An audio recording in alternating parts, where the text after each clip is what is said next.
A Mariana é psicanalista, membro do EBEP Rio e professora da UFRJ, da Rural, né? É autora do livro A Diferença Sexual em Mutação, Subversões Queer e Psicanalíticas, que foi publicado em 2021 pela editora Caligrafia. Só informando que a Mariana tem alguns exemplares, se alguém quiser, depois da apresentação, ela pode, enfim, ela está disponibilizando esses exemplares, tá bom? Então, é um prazer estar aqui com vocês. Vamos começar com a Mariana. Acho que pode ser aqui, né? Tá bom. Bom dia, pessoal. Obrigada, Leila. É um prazer estar aqui na jornada. Eu vou fazer uma fala aqui, enfim, vou trazer algumas questões mais do que respostas, assim, algumas provocações também.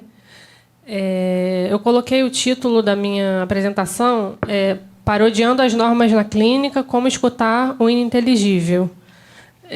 Então, eu estou partindo um pouco de uma questão que tem sido bastante discutida na atualidade, que sobretudo quando a gente discute essas questões de raça, gênero, por exemplo, que é a questão da normatividade na clínica, né? Então, tem várias questões que se colocam, por exemplo, como seria possível realizar uma escuta antinormativa na clínica, ou toda escuta seria de antemão antinormativa, sem seguir a recomendação freudiana da atenção flutuante?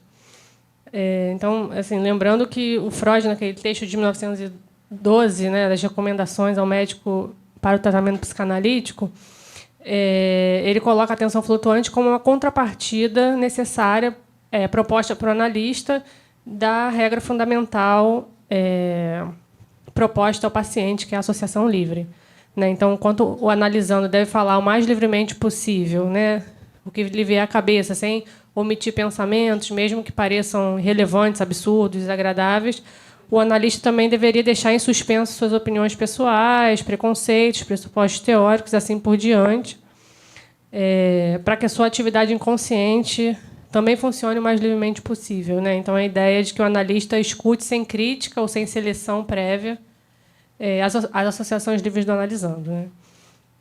E acho que essas questões elas vão se complexificando hoje, né, diante de novas denúncias, demandas, ofertas também que vão surgindo, né?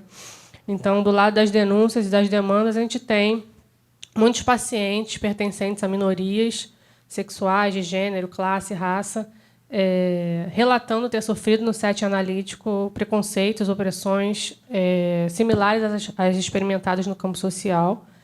E isso os leva, muitas vezes, a buscar analistas também minoritários, né, imaginando que isso lhes garantiria um acolhimento e uma escuta mais respeitosos, né? Então, por exemplo, uma mulher negra que busca uma psicanalista também mulher e também negra, ou um homem gay que quer ser atendido por um analista gay, ou uma pessoa trans que busca também um psi trans, né? Isso são, digamos assim, o lado que eu estou chamando das denúncias e das demandas, né? E do lado das ofertas, a gente também vê alguns movimentos, né, de profissionais psi oferecendo uma escuta supostamente antinormativa, né, esses sujeitos dissidentes.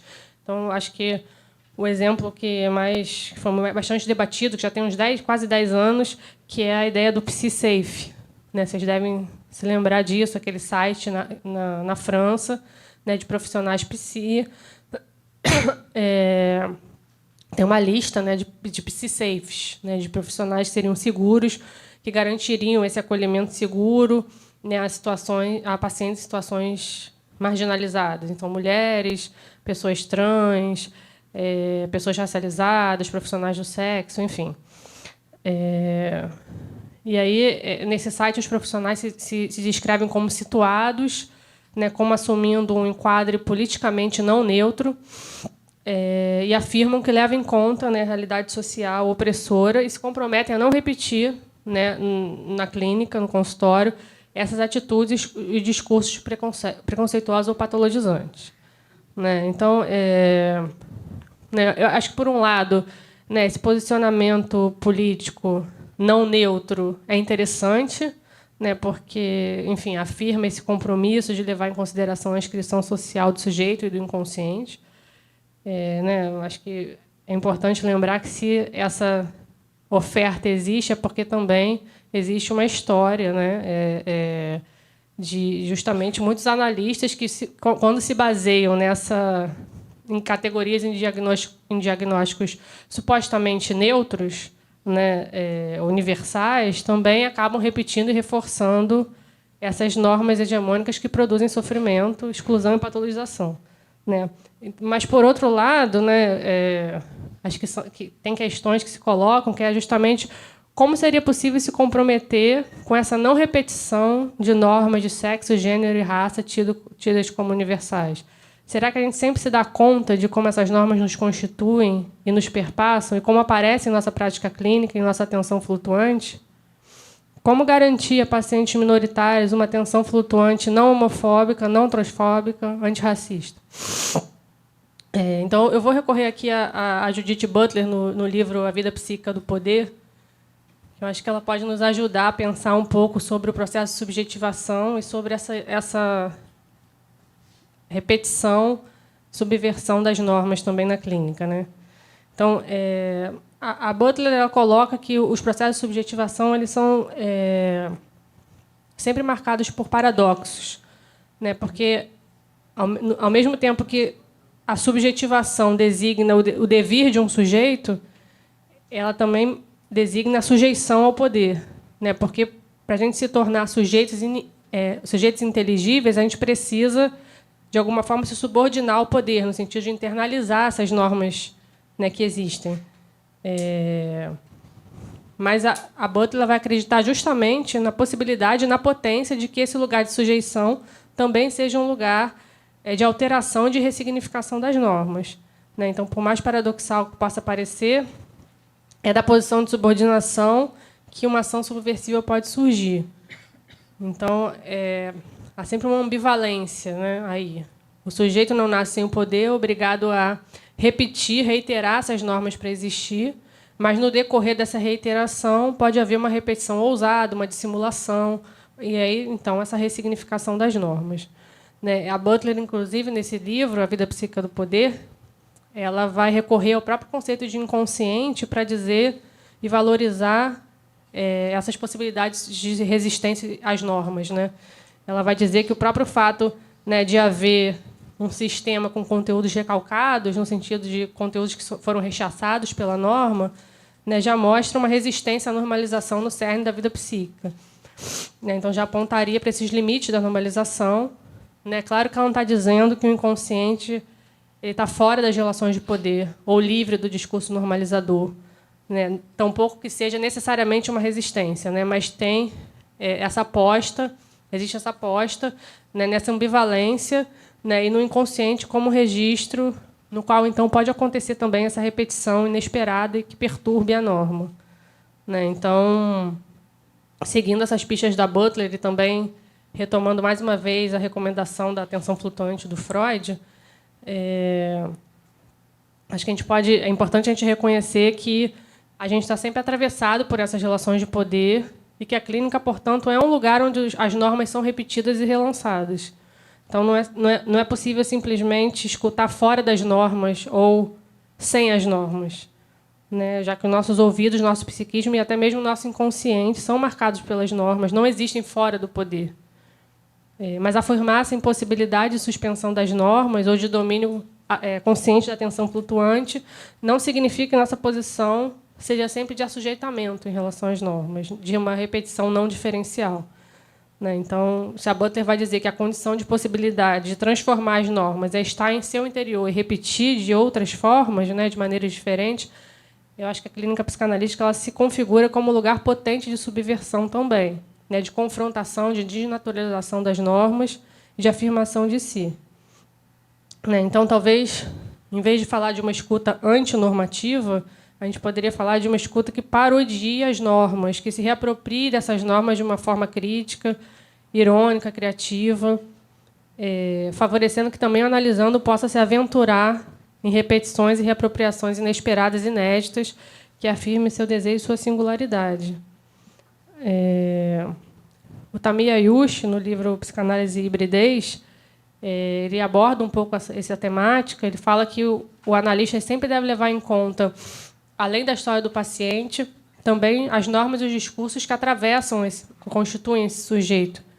Né? Então, ele deve inscrever os sintomas e as questões subjetivas no espaço social, histórico, político do sujeito.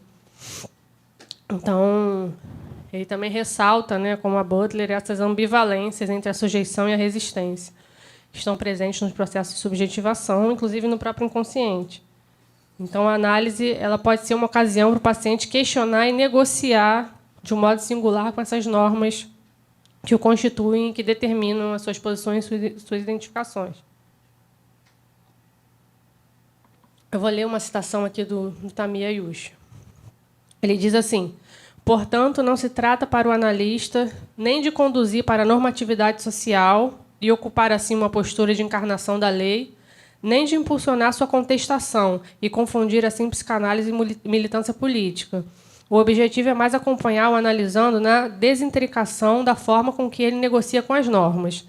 A abordagem analítica consiste em seguir o sujeito não sujeito em análise num espaço potencial aberto a uma gama variada de posicionamentos de gênero, além dos regulamentos normativos. E assim, agora, para que essa escuta, né, que parodia as normas, né, como eu estou defendendo, favoreça a ressignificação das normas, possa acontecer, também parece necessário que alguns conceitos sejam problematizados, saiam desse lugar da universalidade, como se pudessem ser usados para compreender qualquer modo de subjetivação majoritário ou minoritário. Um deles é o paradigma da diferença sexual, acho que a Berenice Bento já falou um pouco sobre, né, que é um paradigma que divide binária e hierarquicamente os sujeitos em homens e mulheres e reforça normas patriarcais, cis e heterossexuais. Né? Então, o Paul Preciado, que é um filósofo queer, ele fala no livro Sou um Monstro que Vos Fala, diretamente para nós, né, psicanalistas. Ele diz que essa epistemologia da diferença sexual está em crise na contemporaneidade e que negar isso, continuar ouvindo os sujeitos a partir dessa epistemologia, como se ela fornecesse condições a priorísticas, né, universais de escuta dos pacientes, patologias, exclui e expõe à violência muitos sujeitos e seus corpos, como as pessoas trans e não binárias. Então, ele nos convoca a uma mutação da psicanálise à altura da mutação de paradigma que a gente vive. Né? Então, isso envolve reconhecer a posição política situada da psicanálise e rever alguns pressupostos que compõem a epistemologia da diferença sexual e podem conduzir a visão de patologizantes das subjetividades, como o complexo de Édipo, Falo, o nome do pai. Então, eu acho que um exemplo dessa posição é quando se entende, antes de qualquer encontro clínico, por exemplo, que toda pessoa trans é psicótica. Né? Então, o próprio Freud, nesse mesmo texto de 1912, sobre as recomendações aos psicanalistas, ele fala sobre os efeitos nocivos ao tratamento quando o analista segue suas próprias expectativas e inclinações, desrespeitando a regra da atenção flutuante. Né? Então, o analista acaba fixando a atenção a certos pontos do discurso do paciente, selecionando determinadas informações do material apresentado em detrimento de outras, que podem ser perdidas ou eliminadas. Né? Então, vou citar aqui o Freud também. Ele fala assim: mas é justamente isso que não podemos fazer. Se na seleção seguimos as nossas expectativas, corremos o risco de nunca encontrarmos algo diferente daquilo que já sabemos. Se seguirmos as nossas inclinações, certamente falsificaremos a possível percepção. Então, isso que ele chama de risco de nunca encontrarmos algo diferente daquilo que já sabemos é o que o Tamiya Yushi também critica, com outras palavras, o fato de a clínica ser usada para confirmar uma teoria, em vez de ser aproveitada como uma ocasião para desconfirmar o familiar, né, para uma abertura à autoridade, ao estranho, ao ininteligível. Então, acho que tem alguns autores, né, assim, na contemporaneidade falando um pouco disso, de uma certa dificuldade ou mesmo resistência dos psicanalistas a se abrir e a escutar esse ininteligível, né, a abrir mão de modelos de inteligibilidade que tomam como modelo de sujeito um homem branco, cis, heterossexual, de classe média ou elite. Modelos que são, mais uma vez, né, excludentes, homofóbicos, transfóbicos. A Paula Gaudenzi, né, nossa colega aqui do EBEP, num texto Ressonâncias Trans, Reflexões sobre o Encontro Clínico, ela tem uma hipótese para essa resistência dos psicanalistas, e ela fala especificamente sobre a escuta de pessoas trans, né, das narrativas, das descrições de si que as pessoas trans trazem no consultório. E ela fala que a dificuldade para ouvir, né, a de resistência a escutar essas descrições, que muitas vezes fogem do binarismo, ela acha que essa dificuldade é porque essas descrições, essas narrativas, elas trazem uma potencialidade desestabilizadora. Uma potencialidade desestabilizadora que convida o próprio analista, quem escuta, a também uma transformação subjetiva, né? E a gente estaria lutando contra isso, né? Assim, acho que é importante a gente lembrar que o conceito de resistência ele foi pensado por Freud, né, para nomear, na maior parte das vezes, um ato defensivo do analisando, né, que obstaculiza o acesso ao inconsciente, as recordações, assim atrapalha, né, o tratamento, a continuação do tratamento, mas ele também aborda as resistências dentro do próprio analista, né? Ele fala que elas prejudicam tanto a atenção flutuante, porque ele não vai permitir que a sua atividade inconsciente funcione o mais livremente possível, como a sua escuta e a sua percepção analíticas, já que elas ficam marcadas por pontos cegos. Né? Então, eu acho interessante que essa ideia da resistência do analista esteja sendo retomada hoje para descrever, né, algo que se passa, né, com o analista, né, algo que ele também estaria se defendendo desse encontro clínico com o paciente. Né? Então, tem essa hipótese de que ele não estaria conseguindo entrar em contato com suas próprias questões inconscientes, questões que estariam sendo tocadas, por exemplo, por essas mutações de gênero e de sexualidade que são performadas e narradas, né, no consultório.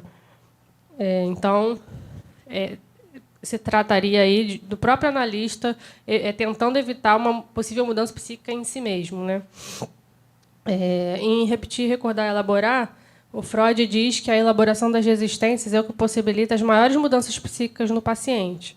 Né? Nessa ocasião, ele não fala sobre o analista, mas acho que a gente poderia inferir que essa afirmação também seria válida para o analista. Né? Elaborar as resistências também favoreceria interrogar e mudar normas, certezas e convicções que consistem no próprio analista. E aí seria possível a escuta desse ininteligível, né, que habita o outro e também que habita em nós mesmos. Eu vou terminar, então, com uma provocação aqui do Paul Preciado, nesse livro, né, que ele dirige a nós, psicanalistas, que ele diz assim: viver além da lei patriarco-colonial, viver fora da lei da diferença sexual, viver fora da violência sexual e do gênero é um direito que todo corpo vivo, mesmo um psicanalista, deveria ter. Obrigada, Mariana. Então, a gente passa agora para a exposição da Andréa Stener. A Andréa é graduada em Psicologia e Comunicação Social, especialista em Psicanálise e Saúde Mental, mestre e doutora em Teoria Psicanalítica pela UFRJ, pesquisadora do Núcleo Psilax, Psicanálise e Laço Social no Contemporâneo, da UFMG. É professora do curso de Psicologia da Faculdade Metodista Granbury, membro do EBEP de Juiz de Fora, e da FREDUC, Frente em Defesa da Universidade e da Ciência, e ela é autora dos livros O Feminino e a Psicose, Observações Clínicas e Saber e Psicose, a Instituição como Campo do Outro, ambos pela editora Ciano. Ela também trouxe os livros aqui, se vocês quiserem, depois procurem a Andréa. Andréa. Bom dia a todos, todas e todes. Eu vou ver se eu consigo aí. Eu trouxe uma apresentação com algumas imagens e eu também vou ler um texto. Eu queria situar um pouco o que é essa perspectiva que eu trago. Quando eu fui pesquisar, né, e aí a minha pesquisa, tanto no mestrado quanto no doutorado, ela tem a ver muito com a minha prática na saúde mental, nos CAPs, né, nos serviços substitutivos. Tá. E eu acho que eu tenho uma dívida com essa escrita, porque num dos meus trabalhos, enfim, eu sempre tento articular a clínica com o caso, No mestrado eu fiz isso, no doutorado eu também fiz isso, com alguns casos clínicos, e eu tomei o caso da Camille Claudel como paradigma para pensar o conceito de devastação. E por que eu falo de dívida? Porque, na verdade, quando a gente... Enfim, toda a minha escrita foi muito lacaniana, se a gente pode dizer assim, e, a partir do momento em que eu começo a estudar sobre a perspectiva de gênero, eu repensei esse olhar sobre a Camille. Eu tenho uma dívida com essa escrita, então eu quis trazer de volta essa discussão sob um outro lugar, né, sob um outro ângulo. Bom, então eu vou proceder à leitura e vou aí passando alguns slides. Loucura, arte e gênero como confluências do sofrimento psíquico. Inspirando-me na provocação da jornada, botar mais palavras dentro da língua, propomos pensar Camille Claudel como uma mulher que encarnou um corpo, um saber e um desejo insuportável para sua época. Sua história tensiona a psicanálise a ultrapassar a rigidez da tradição e escutar o sofrimento que emerge das margens. Escultora de talento singular, Claudel foi internada compulsoriamente em 1913, permanecendo em um hospital psiquiátrico até sua morte em 1943. Esse fato, mais do que uma narrativa biográfica, permite problematizar a maneira como a loucura feminina foi historicamente construída, situada e medicalizada, revelando os entrelaçamentos entre a arte, a subjetividade e as normas de gênero. Sua internação, decidida arbitrariamente pela família, evidencia o quanto a psiquiatria do seu tempo funcionava como dispositivo de controle de mulheres que transgrediam as normas. A loucura de Camille não pode ser reduzida a um caso clínico. Trata-se de um sintoma social. Ela encarna o impensável para uma época que não suportava o feminino como sujeito de desejo e de criação. Sua exclusão revela a força de uma norma social que patologizou a diferença, sobretudo aquela encarnada por mulheres que recusavam ocupar o lugar de objeto do desejo masculino. Retomo aqui minha tese de doutorado, publicada em livro em 2019, sob o título Feminina Psicose e Observações Clínicas, para propor um percurso decolonial, que vai além de uma conceituação estritamente clínica e lacaniana, descentrando sua interpretação de uma epistemologia psicanalítica, compreendendo o entrelaçamento entre clínica e gênero. É a partir dessa perspectiva que formulamos a questão central dessa apresentação. De que modo o percurso... Aí eu vou... Acho que eu consigo passar. Deu? De que modo o percurso de Camille Claudel permite à psicanálise repensar a devastação no sentido lacaniano, à luz das categorias de abjeção e não inlutabilidade propostas por Judith Butler. Proponho, nessa reflexão, dividir minha fala em 3 momentos, intercalados com imagens e trechos de cartas.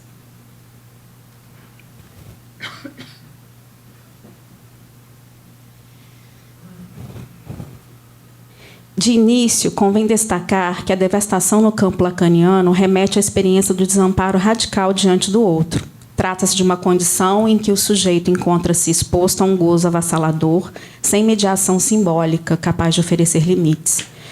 Devastação é a tradução do termo francês ravage, que significa arrastar, fazer estragos, causar dano, prejuízo.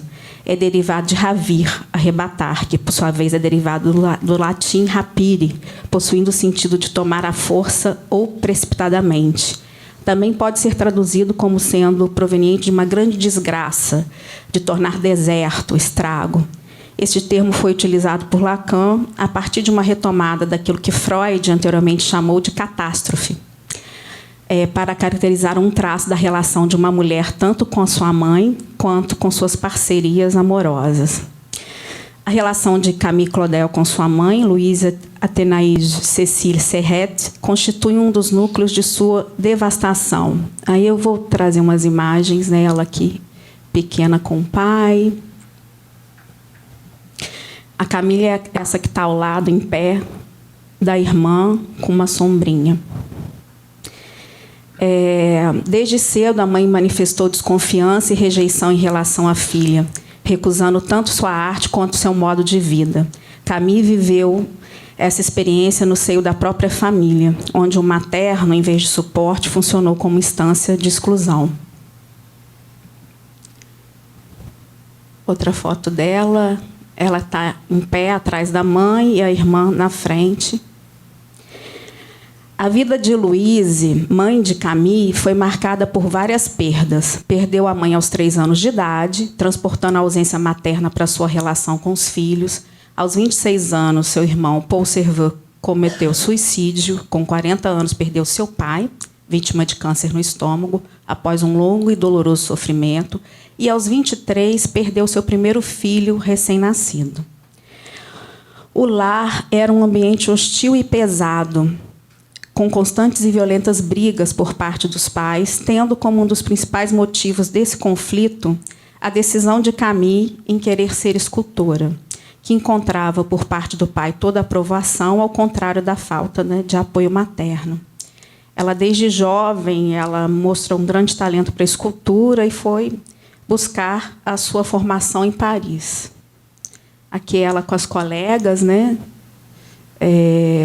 Inclusive, essa que está à direita é a Jesse Lacombe, que depois vai visitar ela na internação. Aqui o ambiente do ateliê para mulheres, um ambiente muito restrito, enfim, de acesso, né, da questão da própria relação do acesso à mulher à arte, à cultura daquela época, né? Em 1800, só aqui mais uma fotinha dela aqui. Em 1882, ela conhece Auguste Rodin, com quem manteve uma relação intensa, tanto artística quanto amorosa. Entre 1884 e 1892, colaborou com ele, desenvolvendo um estilo próprio, perceptível em obras marcadas pelo movimento e pela tensão erótica. Enquanto Claudel explorava o corpo com sua força expressiva e sensual, Rodin consolidava sua imagem com produções monumentais que representavam um certo ideal de masculino universal.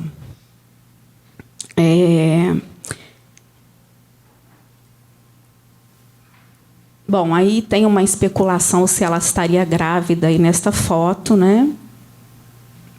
Apaixonada, Camille deixou a casa dos seus pais em 1888 e passou a morar com Rodin numa casa alugada, a que chamavam Retiro Pagão. Frequentava lugares públicos e se tornaram amantes assumidos, um escândalo para a época, acirrando ainda mais o preconceito enfrentado por ela e dificultando seu contato com artistas que poderiam ser companheiros em sua afirmação profissional.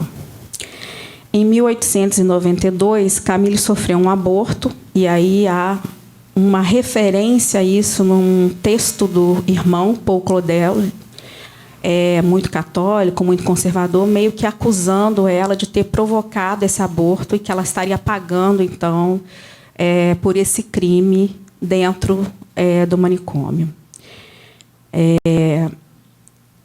Ela abandona esse retiro pagão e decide se afastar de Rodin.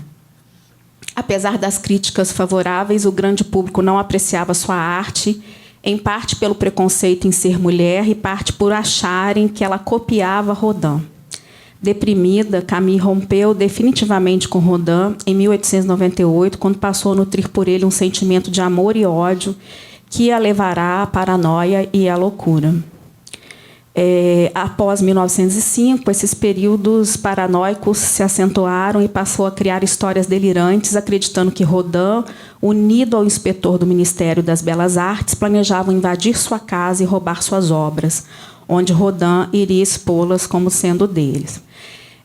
Aí tem umas questões relativas à própria pesquisa que se fizeram das obras tanto de Camille quanto Rodin, que, de fato, ela realmente esculpiu algumas peças foram, como essa aqui, raspadas, né? que foram esculpidas por ela e teve o seu nome raspado e depois o nome do Rodin colocado. Então, de fato, o delírio dela tem ali, né, uma verdade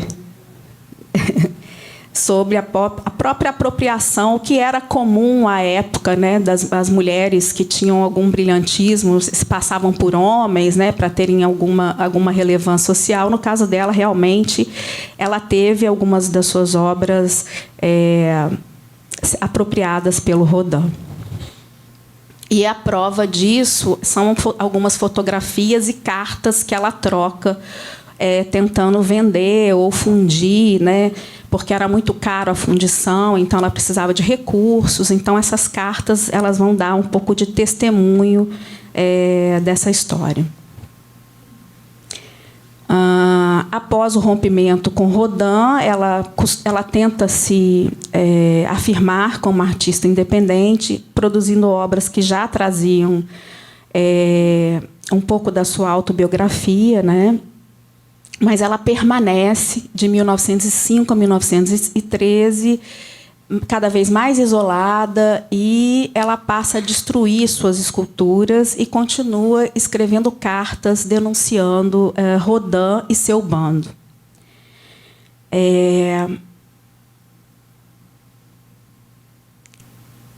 Tem uma pesquisa que traz muitas críticas positivas sobre ela em jornais, né? Aqui uma delas, mas ela não conseguia que o Ministério, que o governo financiasse as suas obras, né? O governo era uma grande fonte de financiamento e ela não conseguia acessar esse recurso para se manter. A morte de seu pai, em 1913, marca uma virada decisiva. Ela foi internada compulsoriamente, como eu disse, e ficou um tempo num primeiro hospital. Aqui tem um registro do que está escrito lá na porta do último ateliê dela, né? Ela fala: "Il y a toujours quelque chose d'ambiant que me tourmente." Existe sempre alguma coisa ausente que me atormenta. Isso que ela escreve numa carta para Rodin está aqui no último ateliê dela, de onde ela foi retirada, né? Então, o Paul Claudel recebe um telegrama dizendo que o pai tinha morrido. Ele era já um diplomata, enfim. Ele vai para o enterro e logo depois ele decide com a mãe pela internação forçada da Camille, e eles vão então nesse local para retirá-la à força e interná-la no primeiro hospital, que é o Villevarat, que é um hospital perto de Paris. E lá ela fica por um tempo até o início da Primeira Guerra Mundial. Bom, ela vai, depois desse... e aí eu trouxe um trechinho que eu gostaria de ler também, da própria texto da mãe, né? Eu, abaixo-assinado, né? Louise Cecília Thénèse Serveux, viúva Claudel, residente em Villeneuve-sur-Fer, 73 anos, declaro como mãe que minha intenção é colocar no asile de Villevar e, portanto, imploro ao monsieur le diretora do referido estabelecimento a recebê-la para tratamento de alienação mental de que é afetada. Claudel Camille, 48 anos, morando em Paris. Bom... a mãe não pode, tá? A mãe não tem como interná-la. Na verdade, as mulheres não podiam fazer isso. Quem faz é o filho, né? O Paul Claudel. Ela só meio que corrobora. No início dessa internação, a Camille consegue mandar uma carta para o primo, que é o Charles, onde ela vai relatar, né, a situação dela. Dizendo de onde ela estava, né? Pede para ele fazer uma visita. Ele só consegue fazer uma visita porque a mãe proíbe qualquer visita a ela. Não só proíbe as visitas, mas também proíbe troca de cartas. Então, ela só consegue mandar uma ou outra carta quando ela suborna uma das funcionárias do hospício. E aí tem aqui uma fala da mãe. O que eu iria fazer em Villevard? Eu sei que Camille não teria prazer em me ver. Ela não tem afeição por nós. Nos causou todo o mal que poderia e continuaria se pudesse. Então, o que devo dizer a ela? Estou muito feliz em saber onde ela está. Pelo menos ali, ela não machucará ninguém. Isso é fala da mãe.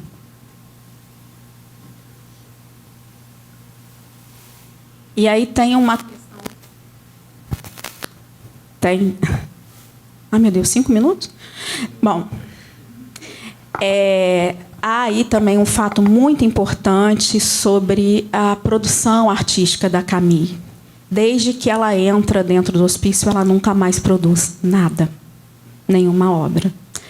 Na realidade, eles gostariam de me forçar a fazer escultura aqui, visto que não estão conseguindo, estou sendo forçada a enfrentar todo tipo de problema. Né? E aí o delírio se mantém, ela tem uma questão de envenenamento, ela passa a comer só refeições que ela fazia, isso é permitido, né? Mas ela não produz nada do ponto de vista artístico. Bom, deixa eu pular aqui algumas coisas. Senão não vou... tem umas cartas aqui, mas, enfim, depois eu posso disponibilizar. Esse é o 2º hospital para onde ela vai, psiquiátrico, por conta da guerra. A sobre-representação das mulheres entre os diagnosticados com transtornos mentais é um fenômeno amplamente documentado por historiadores e psicólogos. Já no século XVII, os registros do médico Richard Napier indicavam que o número de casos de sofrimento psíquico entre mulheres era quase o dobro em relação aos homens. Essa tendência se consolidou no século XIX, quando os dados dos hospitais psiquiátricos públicos revelaram que as mulheres haviam se tornado a maioria da população internada. No século XX, o quadro manteve-se recorrente. Mulheres compõem a maior parte dos pacientes, tanto em hospitais psiquiátricos públicos e privados, quanto nos serviços ambulatoriais de saúde mental e de psicoterapia. Nesse contexto, como assinala a antropóloga Fabiola Holden, a medicina consolidou-se como uma ciência da diferença, naturalizando a desigualdade de gênero e legitimando a patologização da mulher. As teses médicas, desde o século XVIII, sustentavam a ideia de que, na medida em que são mulheres, são também doentes. E são doentes porque são mulheres.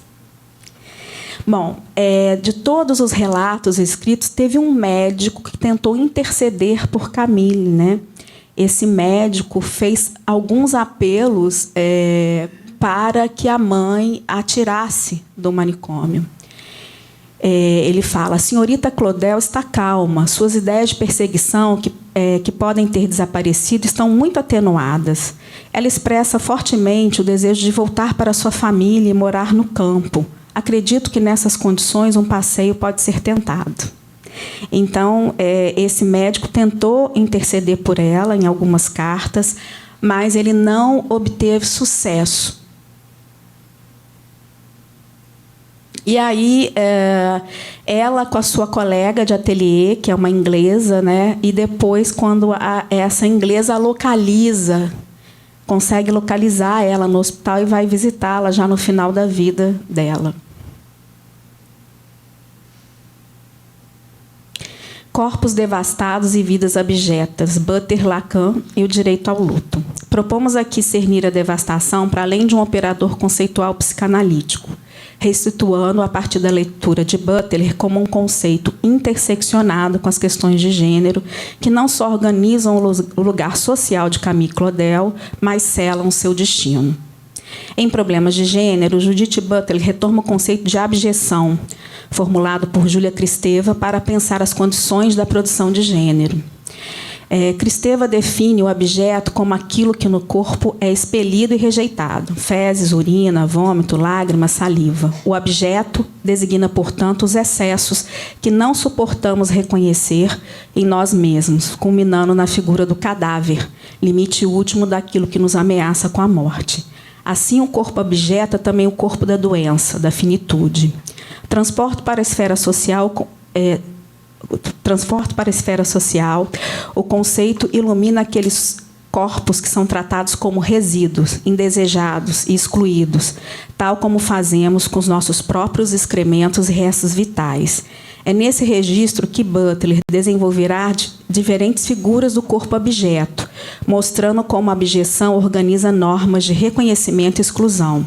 Os corpos abjetos são corpos cujas vidas não são consideradas vidas e cuja materialidade é entendida como não importante.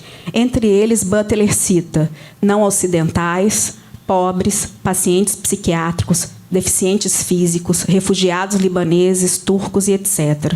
Os corpos abjetos não são inteligíveis e não têm existência legítima. Diferentemente de uma vivência estritamente subjetiva, a abjeção é produzida, cultural e politicamente. Certos corpos são colocados fora da esfera de inteligibilidade, privados de reconhecimento e, consequentemente, de luto. Em quadros de guerra, a filósofa evidencia como normas sociais decidem quais vidas merecem ser preservadas, quais podem ser choradas e quais permanecem invisíveis. Vou fazer uma outra referência aqui, a Antígona, né, que a Butler vai citar, para compreender a convergência entre abjeção, inteligibilidade e direito ao luto. Antígona expõe que certos corpos, mesmo quando irredutivelmente presentes, são apagados no registro do reconhecimento. Podem ser feridos, aprisionados ou mortos, mas não são considerados dignos de luto. O corpo, nessa perspectiva, torna-se o terreno onde se cruzam a norma e sua transgressão, superfície onde se inscreve tanto a violência de sua exclusão quanto a insistência em demandar reconhecimento. O apagamento de sua obra e o desprezo por sua memória ressoam com aquilo que Butler denomina de quadros normativos de reconhecimento, isto é, molduras que decidem quais vidas aparecem como vidas e quais permanecem fora da cena da humanidade. Camila Claudel, como Antígona, foi colocada fora do quadro, tornando-se não apenas invisível, mas também não enlutável. Aí tem uma outra carta, bom, não dá para ler, enfim. São lindas, né?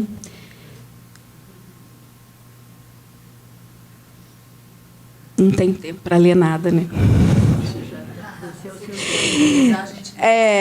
Então, só para a gente terminar, o que acontece, né, com o corpo de Camille?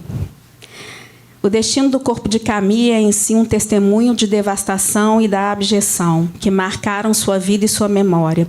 Após 30 anos de internação em Montverguer, a escultora faleceu em 19 de outubro de 1943. Seu enterro deu-se de forma anônima, em uma vala comum, no cemitério da própria instituição psiquiátrica, sem presença da família, sem ritual público de despedida.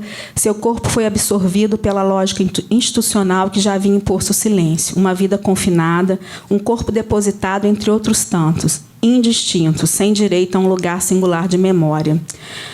Podemos, assim, propor que a experiência de Camille revela como o feminino, quando escapa ao regime da norma, é devolvido sob a forma de exclusão. Se para Lacan o delírio pode funcionar como uma suplência, um arranjo imaginário que estabiliza a psicose, em Claudel vemos a escultura e escrita de cartas como tentativas de suplência, continuamente interrompidas pela violência simbólica e institucional da psiquiatria. Ela não teve ela teve uma sepultura, mas depois de um tempo, como o irmão não pagou, ela foi então exumada e misturada a todas as outras pessoas do hospital que foram também colocadas. A ossada foi colocada misturada. Eles fizeram aí essa lápide, mas não tem o corpo. Bom, o encontro ainda, só para a gente Estou terminando. Sobrevivência e legado no corpo. O encontro entre devastação e gênero mostra que a história de Claudel não pode ser lida apenas como uma patologia individual, como eu já disse. A devastação materna, o delírio persecutório e a abjeção de gênero não são instâncias isoladas, formam uma trama que denuncia como a cultura ocidental respondeu ao insuportável de uma mulher que ousou ocupar o lugar de sujeito de desejo e criação. Recolocar Claudel no campo da psicanálise significa, portanto, interrogar não apenas as condições de possibilidade da escuta, mas também a necessidade de reconhecer que o sofrimento psíquico é inseparável das normas sociais que o constituem. Assim, o sofrimento de Claudel torna-se paradigma para pensar não apenas a loucura feminina, mas a própria articulação entre a psicanálise e as teorias de gênero.